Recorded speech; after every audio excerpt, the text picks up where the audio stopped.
Hello friends, आज हम पढ़ने वाले हैं क्लास 12 का चैप्टर नंबर 3 इतिहास का है। ये बंधुत्व, जाति तथा वर्ग, आरंभिक समाज 600 ईसा पूर्व से यहाँ पे 600 ईस्वी है। यहाँ पे ये थोड़ा सा मिस्टेक हो गया है, ये 600 ईस्वी है, ठीक है।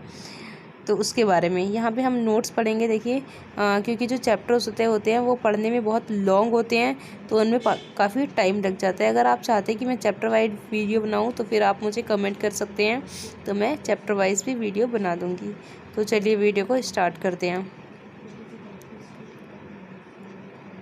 दिया हुआ है, समकालीन समाज को समझने के लिए इतिहासकार प्रायः साहित्यिक परंपराओं का उपयोग करते हैं। मतलब जो समकालीन समाज है, जो उसको समझने के लिए क्या करते थे, इतिहासकार साहित्य का प्रयोग करते थे। मतलब जो साहित्य लिखे हुए थे उनको पढ़ते थे।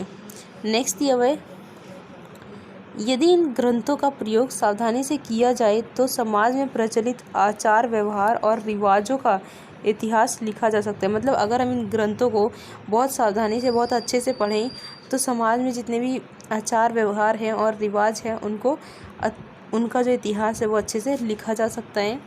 नेक्स्ट दिया है, उपमहाद्वीप के सबसे समृद्ध ग्रंथों में से एक है महाभारत। सबने इसका नाम सुना होगा। जैसे विशाल महाकाल के विश्लेषण से उस समय की सामाजिक श्रेणियों तथा आचार व्यवहार के मानदंडों को जानने का प्रयास। मतलब जो महाभारत है उससे क्या होता है, हमें जिस काल का वो है उसके बारे में हमें काफ़ी सारी जानकारियाँ प्राप्त होती हैं। नेक्स्ट दिया हुआ है कि 1919 में प्रसिद्ध संस्कृत विद्वान V.S. शुक्तांकर के नेतृत्व में महाभारत का समालोचनात्मक संस्करण तैयार करने की परियोजना शुरू की गई थी। इस परियोजना को पूरा करने में 47 वर्ष लगे थे। मतलब 1919 में प्रसिद्ध संस्कृत विद्वान जो थे V.S. शुक्तांकर के नेतृत्व में क्या हुआ था, महाभारत का समालोचनात्मक संस्करण तैयार किया गया था, जिसको तैयार करने में 47 वर्ष लगे थे।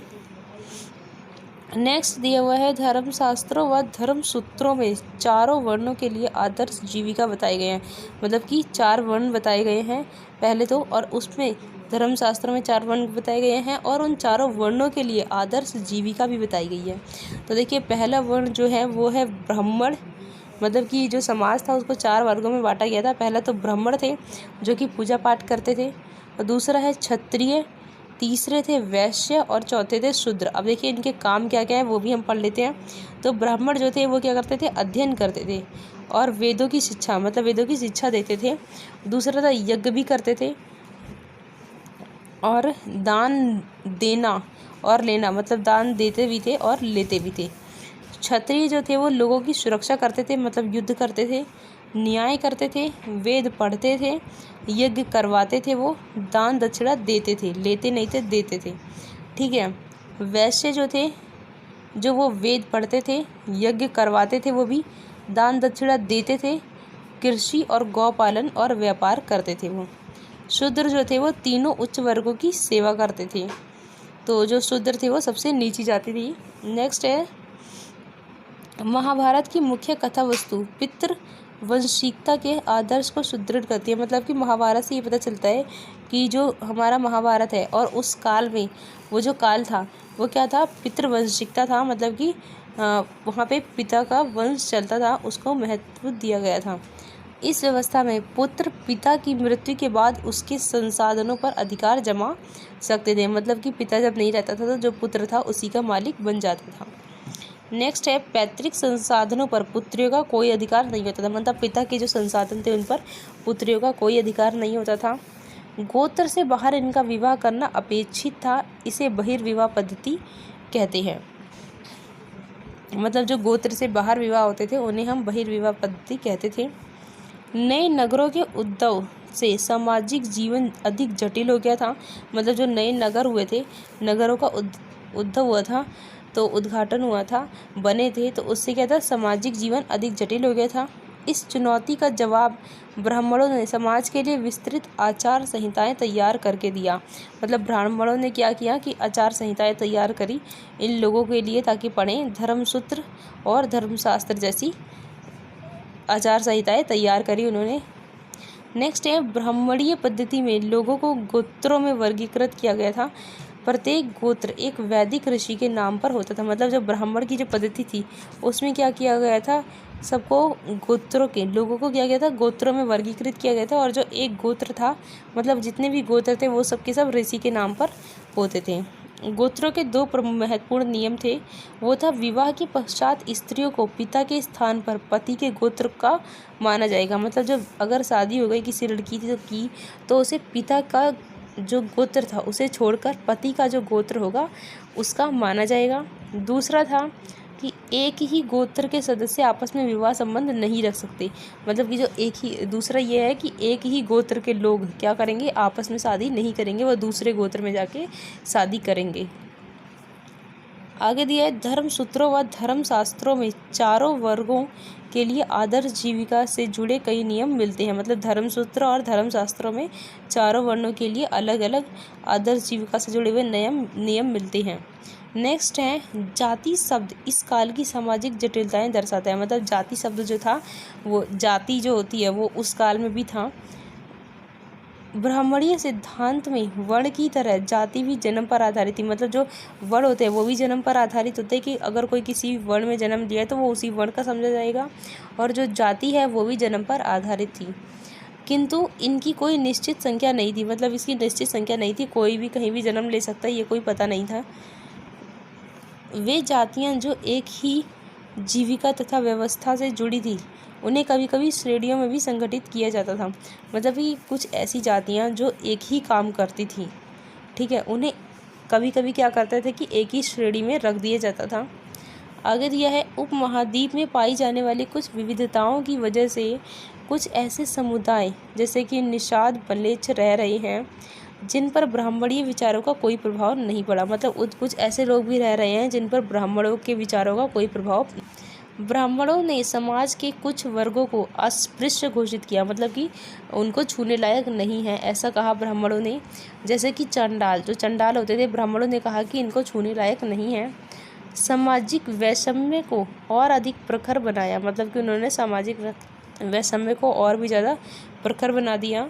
मनुस्मृति में चंडालों के कर्तव्यों की सूची मिलती है। मनुस्मृति क्या था, धर्म सूत्र है, उसमें चंडालों के जो काम है वो हमें बताए गए हैं। मनुस्मृति के अनुसार पैतृक जायदाद का माता पिता की मृत्यु के बाद सभी पुत्रों में समान रूप से बंटवारा किया जाना चाहिए। मतलब मनुस्मृति में ऐसा लिखा है कि पिता की मृत्यु के बाद माता पिता की मतलब पिता की या माता की मृत्यु के बाद जितनी भी जायदाद होगी उन्हें जितने भी उनके पुत्र होंगे उनमें बंटवारा किया जाएगा, लेकिन पुत्री को नहीं दिया जाएगा। किंतु ज्येष्ठ पुत्र को विशेष भाग का अधिकार था। मतलब कि जो बड़ा पुत्र होगा उसे ज़्यादा भाग दिया जाएगा।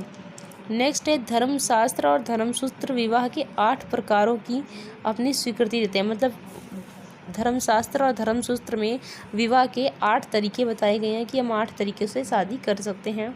इनमें से पहले 4 उत्तम माने जाते हैं। मतलब कि जो पहले 4 जो दिए हुए हैं वो अच्छे माने गए हैं और बाकियों में की निंदित माना गया है। मतलब कि बाकियों की निंदा की गई है, उन्हें गलत माना गया है।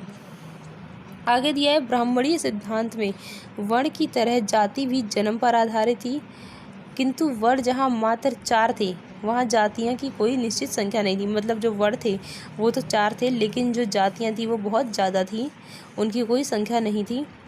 वस्तुतः जहाँ कहीं भी ब्राह्मणीय व्यवस्था की नए समुदायों से आमना सामना हुआ, यथा निषाद सुवर्णकर, उन्हें 4 वर्णों वाली व्यवस्था में समाहित करना संभव नहीं था, उनका जाति में वर्गीकरण कर दिया गया। मतलब कि कुछ ऐसे भी लोग थे, कुछ ऐसी भी व्यवस्थाएं थी जिनको वर्णों में नहीं रखा जाना संभव था, तो उन्हें जाति में वर्गीकृत कर दिया गया।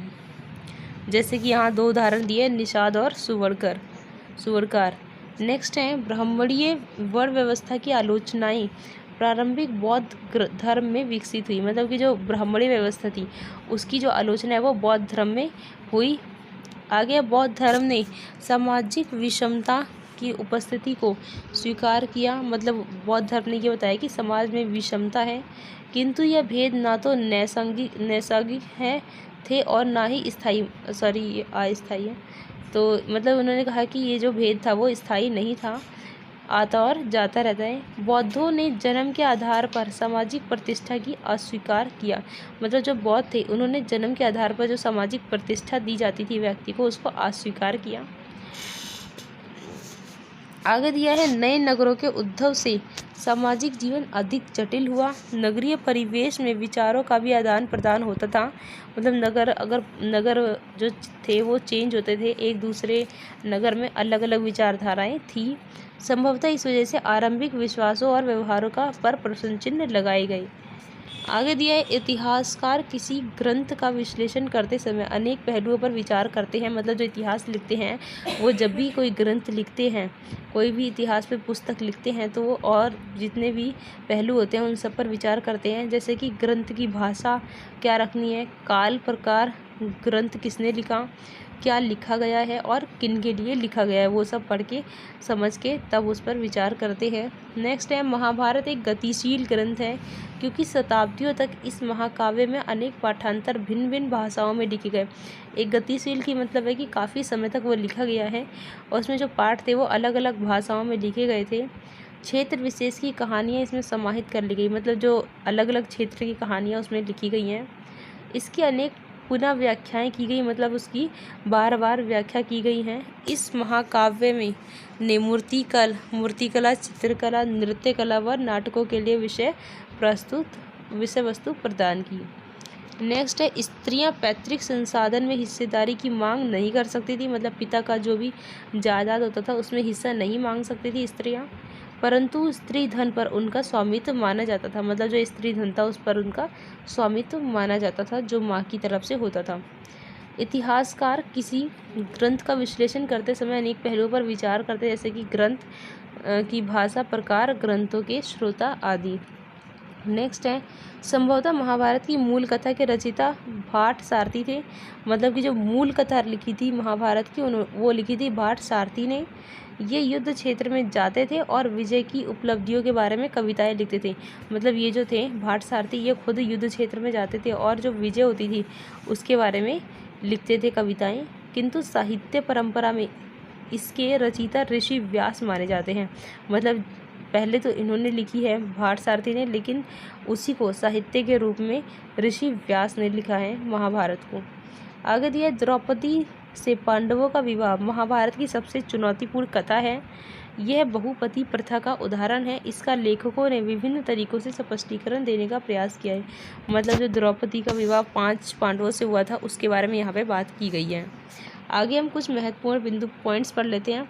दिया हुआ है, सामाजिक इतिहास। महाभारत का उपयोग सामाजिक इतिहास की समस्याएं, जाति, वर्ग, कबीले आदि की पुनर्रचना हेतु अन्य स्रोत, ऐतिहासिक पृष्ठभूमि, रचना के साधन, परिवर्तनों के प्रभाव, अभिलेख, महाभारत के स्रोत तथा विषय, बंधुता एवं विवाह, परिवार, ये सब मैं आपको ऊपर पढ़ा चुकी हूँ। इनको पूरा एक्सप्लेन करके ऊपर पढ़ाया, ये शॉर्ट में दिए हुए हैं कुछ पॉइंट्स। तो आज का वीडियो यहीं पे समाप्त होता है। ये पूरे के पूरे नोट्स है जो आपको चैप्टर नंबर 3 के यहाँ पे मिल गए हैं।